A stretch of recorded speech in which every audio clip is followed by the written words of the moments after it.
Здравейте, уважаеми зрители! Вие гледате светското предаване на BBT "Звезден прах".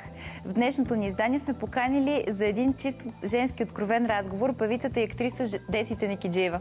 С дизайнерката Христина Ангелова пък ще си говорим за актуалните модни тенденции, а от нашата любима езотеристка Ели Загорова ще разберем има ли памет водата и ако да, то каква точно е тя. Преди всичко това обаче, в "Звезден прах" ни гостува една забележителна дама с истински голямо сърце. Основателката на фондацията Айкенто Нели Радева. Нели, здравей, добре дошла! Здравей, добре заварили! Много се радвам, че ни гостуваш, защото ще си говорим наистина за нещо, което е много хубаво и тема, която, за съжаление, засяга голяма част от българските семейства. Именно децата с аутизъм и това, че ти много добре, нали, ти и твоята фондация, заедно с всички хора, които са се включили да помагат в нея, така доста добре им помагате. Очаквам от тебе да ни разкажеш и на мен и на нашите зрители. Ами много благодаря за тая покана, защото без вас, в крайна сметка, нещата, които ги правим и усилията, които влагаме, ако те не станат достояние на хората, общо взето ги правим, все едно не ги правиме. Нещото, което в момента, това, което споменаваш, е актуалното, най-актуалното около нас, е създаването на този център за деца с аутизъм. И факта, че започнахме, тъй като преди 3 години създадохме един център за деца с множествени увреждания в София с помощта на една друга фондация "Деца с проблеми в развитието", и днес даже се навършват 3 години от този център. Днес имаме рожден ден. Да, честито тогава. Да, благодаря и хубаво, че ни каните, пък това е някакво съвпадение, но ни каните на тази дата. В момента се ангажирахме с това да помогнем на една родителска организация от Пловдив, която е създала един мини-център в едно много малко помещение и в този мини-център се рехабилитират деца с аутизъм. Но поради ограничеността на това помещение, броят на тези деца, можете да се рехабилитира там, е само 13. В България децата с аутизъм са 16 000, в Пловдив са 6 000. Това са по данни на ДАСТ от 2006 година и това са всъщност по официални данни, а по неофициални данни твърденията са, че те са над 100 000. Необходимостта е повече от ясна от създаването на такива центрове. В София вече се създават такива центрове.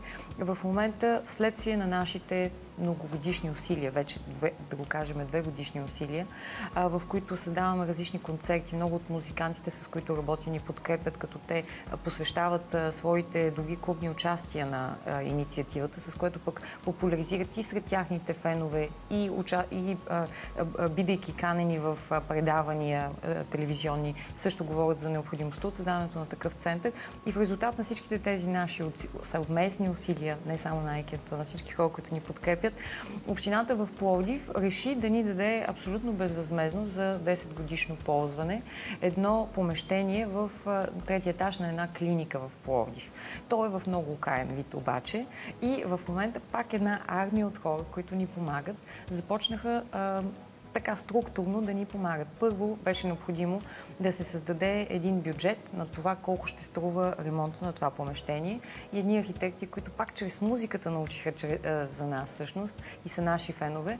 В момента абсолютно безвъзмездно Ева и Боби Борисови, нека да ги споменем, направиха бюджета за реновирането на ремонтните дейности на този център. Като поначало знаете, че един такъв изграждането на бюджет е просто някакви колосални суми, които ние не бихме могли за толкова кратко време да съберем, за да въобще да може да го направим. И съответно ние в момента имаме постоянно срещи с различни бизнес браншове, които да решат в какви пера от този център да се включат или с работа и материали, или с идеи, или с контакти. Тоест може да намерите фирма за плочки, тя ще ви даде безплатно плочките. Фирма за мебели, тя пък ще ви направи само едната част. Може някоя фирма само едната стая да направи, но пък това си е също един вид помощ. Абсолютно, да, което е също донорство, така да се каже. Да, и всъщност нещото, което ние в крайна сметка правиме, ние сме, така да се каже, посредниците между родителите, най-засегнатите и тяхните семейства, децата с увреждания или в случай децата с аутизъм и съответно обществото. Ние се опитваме чрез нещата, които създаваме, тези инициативи, да накараме гражданското нашето общество само да се включи в решаването на тези проблеми. И правиме всъщност възможно за много кратки срокове. Предният център, например, успяхме за 5 месеца да го изградиме. И новината беше не, че създадохме център, защото се създават много центрове в България. Новината беше, че успяхме да го направим без пари, нали, символично казано без пари, тъй като всички хора се включиха с труда си, с материалите. Това е изключително мило от тяхна страна в интерес. Това е не знам невероятно. как ги намираш тези хора. Как ги омайваш, какво им говориш, но е страхотно, че се включат. И в крайна сметка резултатът е, че за кратко време успяваме да направим нещо, което иначе би струвало милиони, за което може би ще ни трябват 10 години, а ние никога няма да ги събереме тези милиони. Аз като имам предвид какви са сумите от 20-30 лева, които се набират, никакъв шанс, ако трябва по този ред да се опитваме да строиме нещо тухла по тухла. Така че това е една формула, която се оказа, че в крайна сметка работи и която пък мобилизира обществото. То разпознава себе си дори в тази идея. И това е идеята на "И аз мога". От една страна да помага на деца в нужда, а от друга страна е обърната към всеки един, който може да се включи с това, което може най-добре. Има хора, аз съм сигурна, че и сега някои, които ни гледат, може би ще се включат, така че могат да се оставят координатите.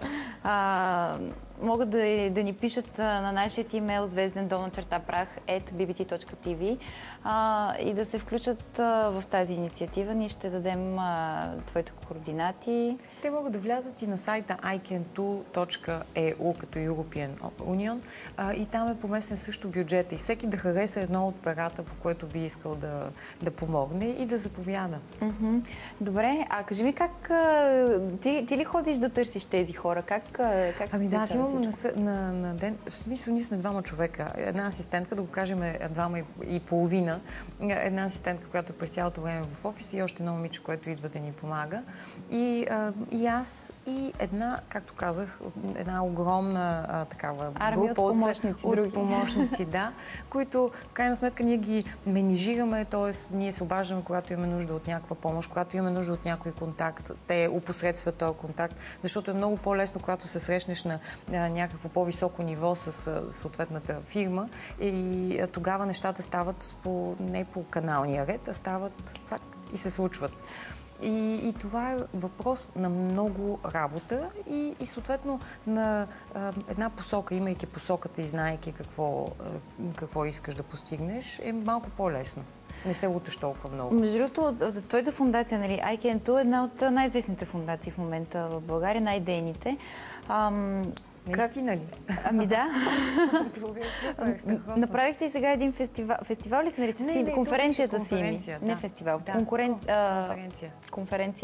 Конференцията Сими. Разкажи ми за нея. Ами тя всъщност конференцията е създадена от United Partners, които са ни много добри партньори. Те са прекрасни хора. Те ни съпортват също с каквото могат. Като те решиха първия ден на тази... Това е пиар агенцията, да, United Partners.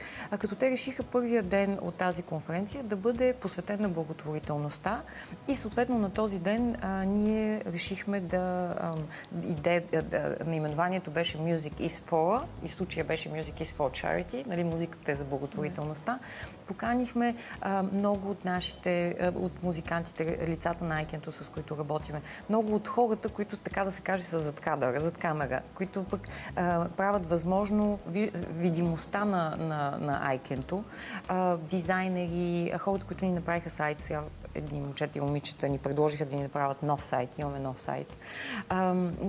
Различните браншове, като започнеш от кейтеринг, минаваш през строителни и така нататък браншове, ето и архитектите също така, и всеки един от тях разказа какво го е мотивирало и как е възможно една организация да стане видима чрез музиката и как много браншове научават за тази организация чрез музиката. И беше много страхотно, много разчувствено и така нататък. И след това пък вечерта в края на тази конференция имаше концерт на D2 и идеята на този концерт беше, тъй като няма как всичките бизнес хора или въобще всичките ни съпортери да ги поканим в центъра в Пловдив, за да видят той в какво окаяно състояние. Използвахме възможността на този концерт и показвайки кадри, всъщност да призовем всички тях да се включат пак и да разпространят въобще идеята. Това ли са кадри от този център? Това е Не, това е песен. Клипа на Тони. Да, ето това е. Музикантите пък ни подаряват клиповете, не клиповете си, те ни подаряват музиката си, парчетата си, така да го кажем. И съответно ние работиме с много добри режисьори, които и режисьори на Стъклен дом също така, които ни съпортват с умението си. Съответно имаме и голям екип от, например, Travel TV. Всеки път се отзовава с това да ни дава техниката за снимането на клиповете. И целта на тези клипове, в края на тях да се появи този кратък номер, който е номерът за набиране на средства. И така. Кой номер е за набиране на средства? Номерът е 14-15. Всеки, който го чуе, да заповяда и да изпрати съобщение, ако иска. Сега една любопитна новина, която може би не знам дали си е чула, но в момента в Ню Йорк се създаде един клуб, женски клуб от една българка, се създаде български женски клуб и тя, освен че основателката на този клуб, стана лице, Боряна се казва, стана лице на Айкенто, тя на една от първите им спирки е разказала за идеята. Те се прегърнали като своя мисия идеята на Айкенто и всички нещо са се разплакали, разчувствали и са решили, че искат при всички положения да се включат както могат, закупувайки фанелки или съответно помагайки конкретно на деца и на отделни случаи и така. Супер. Лесно ли се включват звездите в тази инициатива? Че в началото беше и лесно, и не толкова лесно. В смисъл, в началото и никой не ни знаеше и откъде са паднали тези. А сега звездите сами започнаха да ни търсят, което е страхотната новина. И другата страхотна новина е, че сега, например, около Коледа има много събития, които са посветени на Айкенто, но за нас невероятната помощ е, че тези събития ние не участваме в създаването им. Те са посветени на Айкенто. Рождени дни на банки или пък на Хермес, едно издателство, голямото издателство в България. И съответно, през цялото време ни се обаждат хора, които искат дори коледни картички, преди още да сме ги създали, да си поръчат. И всякакви варианти. Всеки решава има възможност да си купи картички и това е начинът, по който хората смятат, че могат да помогнат. И това е наистина страхотно. Защото това е нещо, което смятам, че може да обедини обществото защото това не го правиме за един или двама човека. Това ли са картички или това за просто снимките? Това са... Това не са картички. Това са, може би, си виждала из София. Да, това са плакатите, но реших, че те са направени на картички. Някои от тях са направени, тези, които ги изпращаме, например, на интернационалните ни звезди, сме ги направили на картички, но иначе това са визиите, които може да бъдат видяни по улиците, като много държа да кажа, че аутдора, т.е. и сити лайтовете ни се дават от лого 3 години вече абсолютно безвъзмезно. Те ни дават 20 позиции в София, във Варна. Съответно аутдора Кривицки, ИСИЕ, страшно много Хермес в Пловдив, няма да се забравих някои от имената, но свободните си позиции всички те ги дават абсолютно безвъзмезно. Това е много, много, много мило. От друга страна, аз съм забелязвала, че на тези плакати, не са само известни личности, актьори, певци или телевизионни лица, ами участват и много хора, които занимават, които по някакъв начин са успели в своя бранш. Абсолютно, да. И това е хубавото нещо, но идеята въобще на тези фанелки, Айкенто, с която и аз съм днес, е, че всеки един може да си купи тази фанелка, да се снима с нея и да изпрати своята снимка на нашия сайт на info@aikento.eu и по този начин да се използва платформата на сайта ни, за да се създаде всъщност едно място, в което да се срещат, така да се каже, социално ангажираните хора и да разпознаят себе си. Така че всеки един може да се почувства поканен да се снима с тая фанелка и да изпрати на нас. Да могат да направят контакти помежду си там. Да. А също така и много ученици, което е страхотното. Например, предния месец имахме концерт в Пловдив на РУД, която е също един от много сериозните ни съпортери. И в резултат на което ученици от Пловдивската гимназия по дървообработване ни написаха едно много прочувствено писмо, в което казаха, че те биха искали по някакъв начин да се включат при там монтажни дейности в центъра. Те така или иначе го правят по трудовото си обучение, така че биха искали да са полезни и да видят в крайна сметка и това, което правят някъде реализирано. Как въобще ти дойде на къл да създадеш тази фондация? Ами тя се получи от само себе си. Аз не съм седнала и да мисля всяко да направя. Ами по-скоро моето семейство, аз идвам от многодетно семейство, може би си чела някъде, имам сестра-близначка, имам и по-голяма сестра и ние от много години помагаме на много семейства. Едното от тези семейства, на които помагаме, е същия случай, пак близначета, голяма сестра. Покрай тях всъщност научих за това по какъв начин се разглеждат децата с увреждания в България и как общо взето за тях хората се сещат за жал само по празниците, Коледи, Нови години и така нататък. И тъй като пък аз идвам от бранша на изкуството, от 10 години се занимавам с съвременно българско изкуство в Германия, менежирам съвременно българско изкуство.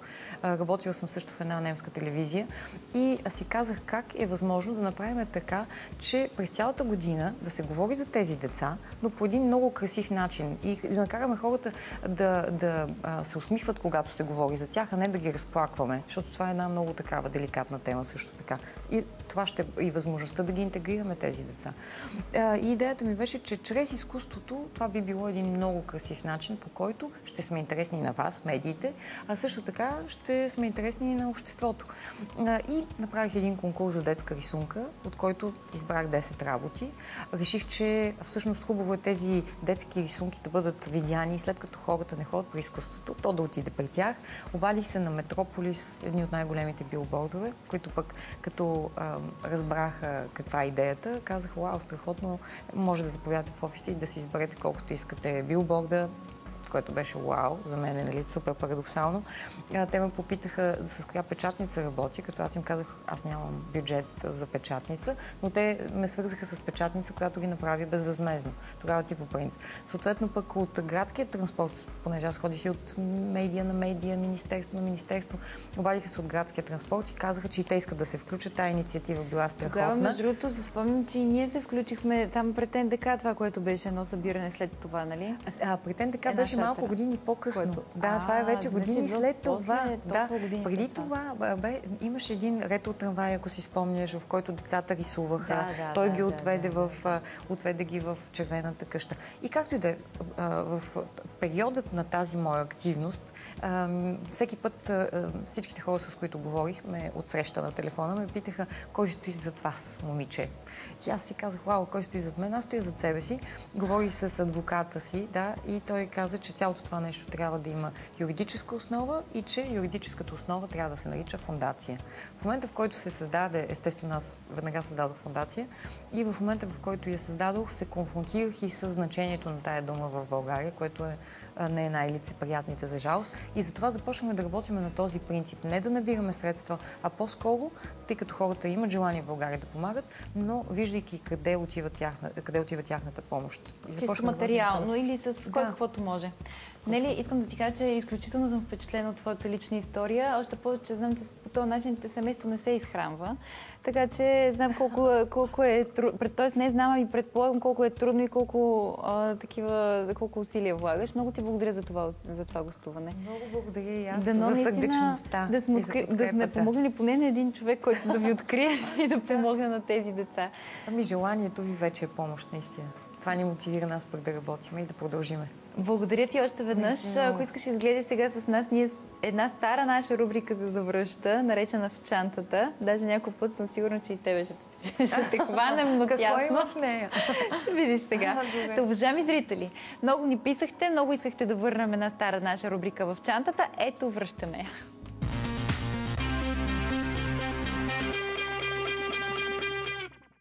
Здравейте, уважаеми зрители! Вие сте с рубриката В дамската чантана. Този път ни гостува певицата Лора Караджова. Здравей, Лора! Ти си с една много тежка чанта, разбрахме. Как се получи днеска, не знам защо. Винаги като нося големи чанти, винаги има много място и аз постоянно блъскам някакви неща вътре и става на края на деня много тежка. По принцип, по-малки или по-големи чанти харесваш? Всякакви чанти харесвам. Всякакви. И големи, и малки, през врата, и през кръста, и през навсякъде. Често ли си купуваш чанти? Да ти кажа, не е много често. В принцип обичам да излизам с една чанта, която ми отива на всички дрехи и просто взимам от шкафа до вратата и излизам. В смисъл, знам, че вътре си ми е всичко нужно и не обичам много да места. Да, общо взето, като излизаш на шопинг за чанти, гледаш да е такава, която да ти отива на повечето неща, по-класическа. Специално на шопинг за чанти не съм излизала. Просто ако ми хареса някоя, като тази, примерно, с малко мисля да видя колко струва, защото много ми харесва. Просто като ми хареса и си я купувам. Ясно. Добре, дай да надникнем сега вътре. Сега като цяло тази чанта е хем кожана, хем сърфийска, защото фирмата е такава. Да, тези реснички тук. Вътре имам чантичка с гримове. Както всяко момиче би трябвало да има, нали? Не носа всеки ден, но днес така ми се наложи, защото сега сме на такова събитие. Трябваше да се нагримирам някъде. Друго носи слънчеви очила. Ето ги. Продължаваш да ходиш с слънчеви очила дори през студения сезон. Ами да. Аз по принцип имам, ще да кажа, носа светъл цвят очи. Имам светъл цвят очи и те са по-чувствителни към светлината. Дори да е зима, пак не знам, бялото някакси ми... Чувствителни са ми очите и ме болят, когато е много светло. Нося ключове от кола. Не, разбира се. Ето го. Има и тук и документи. Няма да ти проверяваме документите, знаем, че си редовна. Всичко има, да. И други неща, които точно сега не мисля да покажа. Няма нужда. По принцип, каза, че не обичаш да прехвърляш от една чанта в друга, но кои са нещата, които винаги присъстват в чантата? Ами това са 5 неща, аз винаги си ги броя най-важните. Пари, ключ, телефон, документи и какво? Това е май, 4, не 5, 4 неща. Пари, ключ, телефон, документи. Носиш ли, много дами носят, например, талисмани, амулети в чантите си, ти някакви такива неща? Не нося талисмани, може би в някакви чанти имам примерно, някаква икона, която примерно майка ми е подарила, за да ме пази, но това е много, много рядко се случва. Примерно изненадам се, като я намеря в някоя чанта, защото там съм оставила и съм я забравила и така. Добре, Лорче, много ти благодаря, че се съгласи да откриеш съдържанието на твоята чанта.